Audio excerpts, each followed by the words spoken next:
Hey everyone, on our latest Traded Black podcast, we're broadcasting from Miami Beach at the Benzinga Conference, and a lot of conversation going on about the overall growth of the industry, what this means, and most importantly, why you, the investors, should care, because there's some interesting stuff that we found out. Find out it all in our latest Traded Black podcast.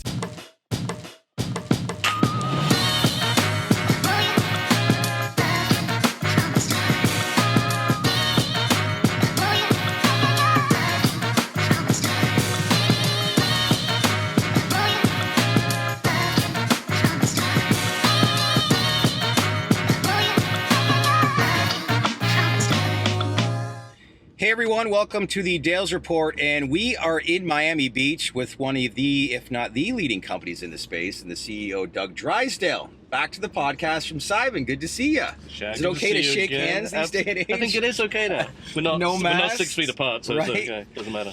How have you been?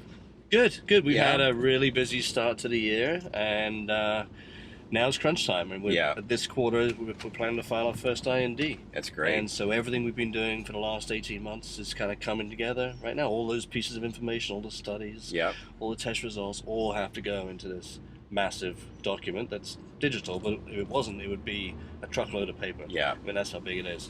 I don't think people really understand how much work is required when it comes to a lot of the stuff as far as preparation, but I can't imagine. But these are months and months, if not years in the making, correct? Yeah, absolutely. I mean, this is 18 months of work.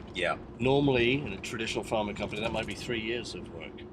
And back in the day, you literally used to drive a truck to the FDA with paper in it, full of paper, and that's the IND, and that's why the whole process takes so long. Wow, I never knew that. FDA has to go through all that paper, right, and all those documents. So when they receive that paper, depending on obviously the length and longevity and the research that was, basically inputted during that time, how long does a time like that usually take to review? Do you know? Yeah, the IND process is about 30 days. Okay. The NDA process is more like a year. Because you've got so much more information by then. But look, now it's all digital. It's all in a format, the CTD format, common technical document. And so everything goes into places where FDA expects to see the pieces of information. It makes the review process a little more efficient. Your leading indication, CYB004. So for those that understand, it's for DMT related to anxiety disorder, correct? Yeah, so CYB4 is a modified version of DMT. Okay. We've deuterated it. Okay. So you think about ayahuasca, and so in indigenous ceremonies, you take DMT and a monoamine oxidase inhibitor, MAOI. And what that's essentially doing, it takes this molecule that would be in and out of your body super fast, like literally 5 to 10 minutes or so, and it stretches it out for hours and hours and hours. Okay. We're kind of doing the same thing with deuteration, but not for hours and hours and hours. We're stretching it from, say, 10 minutes to about 30 minutes. Right. So something more manageable.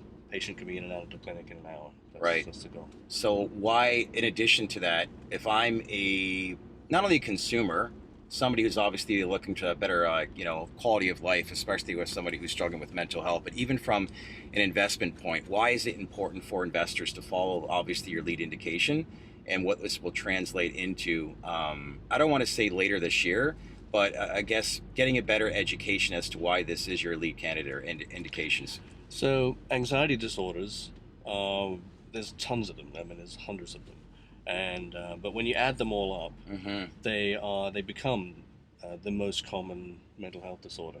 And so 12 or 13% of the population has some form of anxiety disorder, and it might be generalized anxiety, it might be social anxiety, it might be agoraphobia. It's pretty common, and it's just gotten worse during COVID as well. And then about 80% of people that suffer from anxiety disorders also have depression. So you kind of got to find treatments. Big numbers, right? It's just huge. Isn't it crazy when you look at the stats that are coming out from all the companies presenting? We're here at Benzinga, by the way, for the psychedelic conference, but the stats that they're showing today and what they're projecting in the next couple of years, each time I talk about this in my podcast,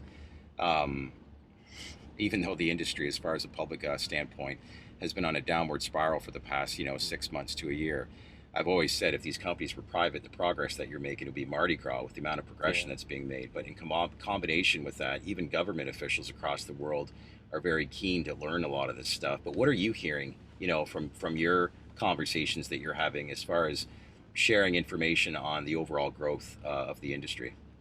Look, I mean, it's still taking off, even though the stock prices aren't taking Yeah. off. All of the effort and the energy and the progress is booming. I mean, Yeah. you see how many companies are here, but also the companies are maturing. They're finding their niche space, their segment of the industry they want to specialize in, and you've got much better presentations now, much better business plans than we saw a year ago. For us, we're getting some new traction with CYB4. And I think it's potentially the most exciting psychedelic that's being developed right now. Okay. Why do you think that? Well, one, we've got a composition of matter patent. So if you're an investor, that should matter. Why does that matter? We've got protection on that molecule out to 2041. Okay. So that's 20 years to get your money back, 20 years to get an ROI. And many companies are working with classical Very psychedelics. important for people to understand that, right? Yeah. And drug development's expensive. So yes, we've raised money so far, $120 million. We'll need to raise more money. How do we convince investors to put money into a program that's not patent protected? We're not asking them to do that. So that patent is really critical. And then when you think about just practical use of these treatments, if you can get the patient in and out of the clinic in a short period of time, in an hour, they can do that in their lunch break. Do you think that's practical? Do you think that'll happen? Well, it's a 30-minute session roughly. We'll see as we get into human studies. About 10 minutes for recovery. It's pretty much out of your bloodstream, and off you go. Wow. You can go. So it's a really, so walk me it's a through really that. interesting molecule. What will that do then? If we fast forward to the future and a person is actually coming in, maybe they have to step out of work for an hour to 2 hours. They come in. Would they have to take the rest of the day off? Like, what happens to them after they get out of that, say, I don't want to say clinic, but maybe that is the case. But if they were to take something like that, it was only for half an hour, what's that whole process going to be like? Have you had those conversations? Yeah, so we'll have to go through the studies. Typical DMT that's really rapid, so up and down in 6 to 10 minutes, can leave some people feeling a bit anxious, a bit shaken up, disoriented, a little bit kind of out of sorts afterwards, because that's so aggressive. What we're trying to do with CYB4 is make that process a bit smoother. So we're using an inhalation device, a nebulizer, to bring the patient in a little slower and bring them down a little bit slower. So if we can do that, and then plenty of studies have shown that DMT is out of your body really quickly, so it's just not detectable after about another 10 minutes. And we'll see how the studies look, but our goal, it would be great if patients could go back to whatever they wanted to do afterwards. I know. Think about that.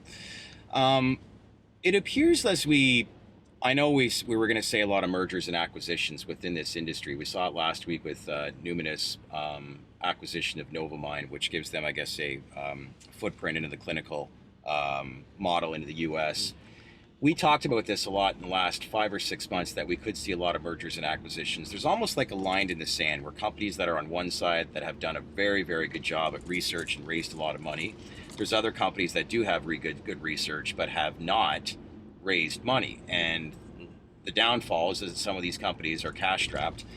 Are you looking at any companies right now actively? I know you can't share that information, but are you gaining a lot of interest? Are you exploring things out there as far as that whole mergers and acquisition topic that people are talking a lot of within the industry? Yeah, my background is in M&A. Yeah. I bought 15 companies before coming to Cybin. So, of course, we're looking at everything. Both from an M&A perspective, but a partnering, technology, IP. You're always trying to build around, the foundation that you have. So, yes, we're constantly looking. It's unfortunate. I mean, some companies just didn't raise enough money at the outset to get to a valuable milestone. They could raise more, and it doesn't help that the market's where it is. It's almost like you could get you could almost get an approval today and the stock wouldn't move. I think that's not quite true, but it's tough to have a lot of impact on it. The macro events are having more pressure on the stocks than the individual progresses, but I think we are going to see a half a dozen less companies just in the next 6 months. Yeah, you mentioned there was a term you used about how little league soccer, where like everybody follows the ball, so to speak. The last interview we had here in Miami, and that's based on stock performance. Do you still see the industry overall operating and performing that way, or do you think there are? Because when I look, the whole space is down right now, but are we reaching a point where we're going to start to see movement, say, with one company that's different from, say, other players in the space? I think we are going to. We're not quite there yet. And when I see up days, it's generally up days for everyone. If you see a down day, it's a down day for everyone. So the sector's kind of just moving based on macro events. You know, if there's bad news coming out of Ukraine that day, or there's some bad news about energy prices or whatever, then the stocks go up and down accordingly, not individually. But it's going to change. You're going to have at least a half a dozen less companies within 6 months. There's at least a half a dozen on the block for sale right now. And you're also going to start to see companies generating their own data that sets them apart from others. So you'll have fewer companies with better data, and then I think what will happen is each of those will start to behave by itself as an individual biotech company on its own merits. Interesting to say the least. Industry continues to move fast, does it not? It does. It does. Yeah. Which is great, because quite honestly, drug development is glacially slow. Yeah. So well, one thing it's kind of fun. I wanted to ask you, with you and your biotech background, like, let's face it, biotech has been hit hard over the past year. Once we start to see the recovery in that, do you not think that this industry will get pulled along with it as well? Yeah, I do. I mean, you saw last year that, at the beginning of the year at least, that when you're in an up market like that, a bull market, any news gets well received, and maybe there's an overreaction, which is not a bad thing for the stock. But I think there's been obviously all this the impact of inflation, interest rates, Ukraine, but people forget the Fed is also buying a lot fewer assets than it was buying before. $120 billion a month less of assets. Yeah, that's a lot. And so where do you stop buying when you're pulling back your buying? You stop buying speculative stocks. Right.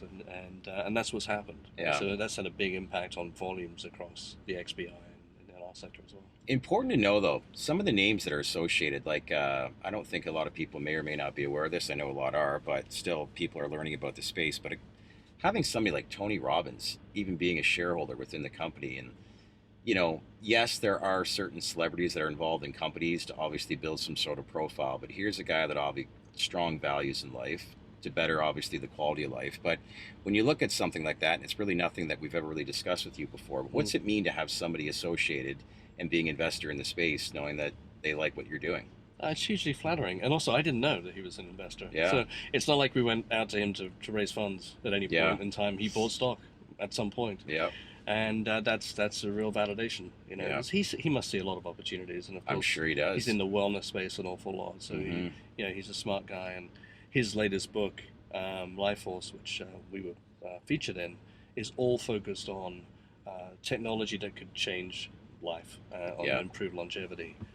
So he's done his homework, so that's pretty fun, right?